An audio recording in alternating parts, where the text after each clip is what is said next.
কয়েক বছর আগে ড্রাগন ফল নিয়ে অনেকেরই অনেক ধরনের ধারণা ছিল বা চিন্তা চেতনা ছিল যে এটি কিভাবে চাষ করে, এটি আম, কেমন স্বাদ, কেমন ভিটামিন।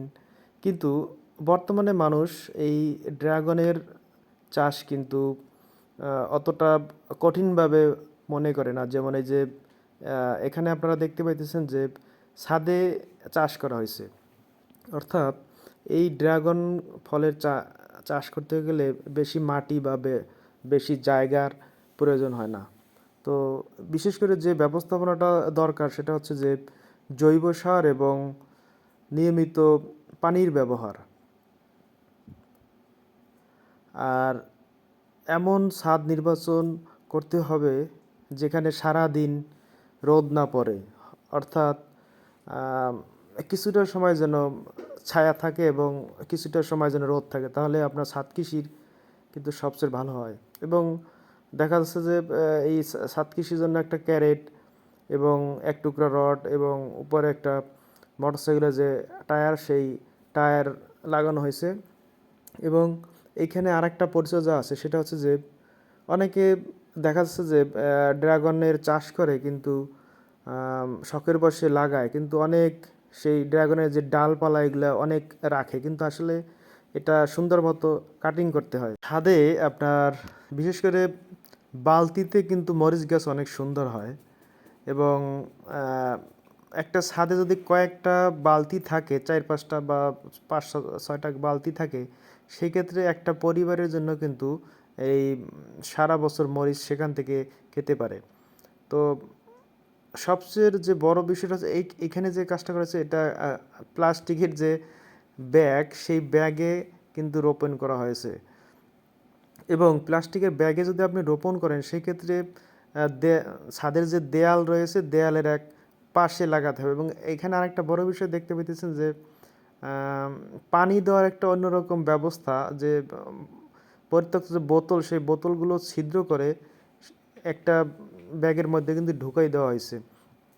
অর্থাৎ এই বোতলের ভিতরে যখন পানি দেওয়া হয় সেই ক্ষেত্রে পানিগুলো ব্যাগের চারপাশ দিয়ে চলে যায় এবং সেই গাছের গোড়া সুন্দরভাবে ভিজে যায় এবং ছাদেও কিন্তু বাড়তি পানি পড়ে না।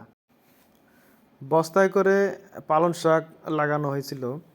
তো পালং শাক কিন্তু ছাদে যখন চাষ করা হয় তখন একবারে তুলে ফেলতে হয় না, কারণ একবারে তুললে ওই গাছটা ওখানে শেষ হয়ে যায়। এখানে যেমন একটা টাওয়ার পদ্ধতিতে পালং শাক রোপণ করা হয়েছিল এবং সেখান থেকে কেচি দিয়ে কেটে কেটে কিন্তু শাকগুলো খাওয়া হয়েছে।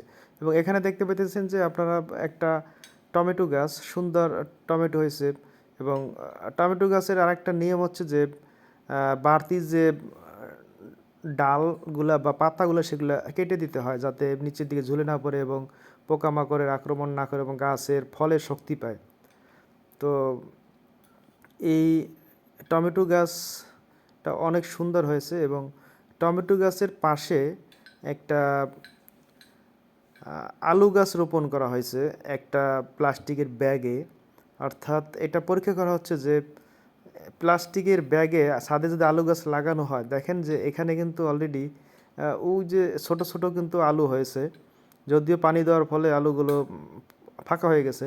তো এই গাছটা একটা মাচা দেওয়া হয়েছে এবং গাছটা অনেক বড় হয়েছে। তো এখান থেকে আলুগুলোর শাকও কিন্তু খাওয়া যায়।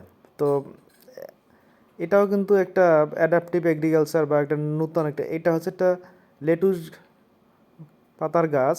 তো এই গাছটা কিছু পাতা খাওয়ার পরে উপর দিয়ে আস্তে আস্তে বড় হয়ে গেছে এবং এটা ছাদের জন্য কিন্তু সৌন্দর্য বৃদ্ধি করেছে। তো এখনও পাতা খাওয়া যায়, এটা ইচ্ছে করলে খাওয়া যায়। তো এখানে আপনারা দেখতে পাইতেছেন যে বেগুন গাছ, ছাদে কিন্তু বেগুন গাছ অনেক সুন্দর হয়। তো মাঝে মাঝে বিভিন্ন পাখিতে মানে আক্রমণ করে। অনেক সময় কচি যে বেগুনগুলো আছে সেগুলো পাখিতে খেয়ে ফেলে, এই জন্য অনেক সময় জালের ব্যবস্থা করতে হয় যেন পাখিতে কচি বেগুনগুলো না খায়। তো বিশেষ করে বেগুন গাছের একটা পরিচর্যা আছে, যে বেগুন গাছের যে মরা বা হলুদ পাতাগুলো, সেই পাতায় কিন্তু পাতার নিচে এক ধরনের জাপ পোকা জন্মে। এগুলো আসলে ইংলিশ শ্যাম্পু অথবা হুইল পাউডার দিয়ে স্প্রে করলে এই জাপ পোকাগুলো দূর হয়ে যায়।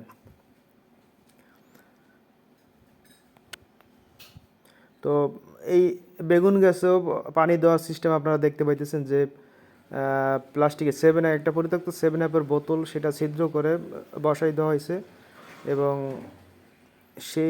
সেখান থেকে কিন্তু পানি আস্তে আস্তে, এটা হচ্ছে একটা মিষ্টি আলু গাছ। তো এই মিষ্টি আলু গাছটা অনেক সুন্দর হয়েছে এবং এই মিষ্টি আলু গাছ থেকে কিন্তু প্রতি সপ্তাহে একবার শাক খাওয়া যায়। তো আপনারাও এরকম বস্তায় মিষ্টি আলু গাছ চাষ করতে পারেন। এটা হচ্ছে পুদিনা পাতা। আপনারা একটা জিনিস লক্ষ্য করবেন যে প্রত্যেকটা বস্তায় কিন্তু এরকম ধরনের প্লাস্টিকের বোতল ছিদ্র করে দেওয়া, যাতে পানির অপচয় না হয় এবং পানি যতটুকু একটা বস্তায় দরকার ততটুকু কিন্তু আস্তে আস্তে ভিজে যায়। এবং এটা হচ্ছে একটা কচু গাছ।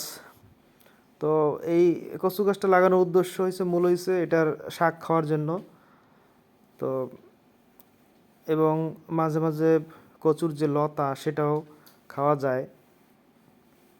তো দর্শক, এখানেও কিন্তু একটা বোতল দিয়ে পানির ব্যবস্থা করা হয়েছে। আর একটা কচু গাছ।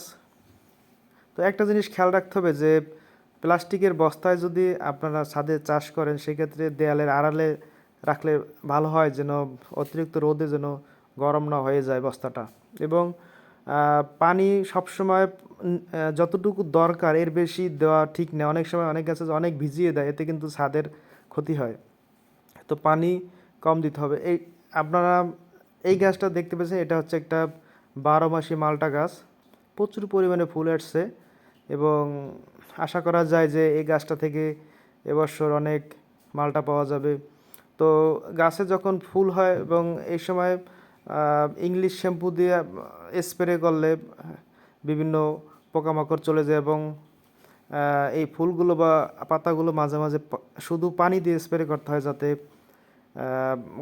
গাছের যে পাতা পরিষ্কার থাকে এবং গাছের পাতা সালোক সংশ্লেষণ সুন্দরভাবে করতে পারে। এটা হচ্ছে একটা মিষ্টি কুমড়া গাছ এবং এটা সুন্দর একটা মিষ্টি কুমড়া হয়েছে। অলরেডি 4-5টা মিষ্টি কুমড়া খাওয়া হয়েছে, এই যে কয়েকটা বের হয়েছে। তো দর্শক, ছাদের যে মিষ্টি কুমড়ার শাক, সেই শাকটা আর একটা মজাই আলাদা।